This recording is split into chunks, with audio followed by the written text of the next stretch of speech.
তো ফাইনালি আমরা পৌঁছে গেছি দেখো কলকাতা পৈলান মন্দিরে।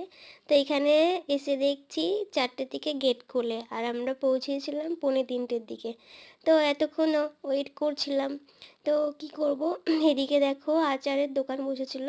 তো অনেক রকম আচার ছিল তার কাছে। তো আমরা নিয়েছিলাম টক ঝাল মিষ্টি আচার।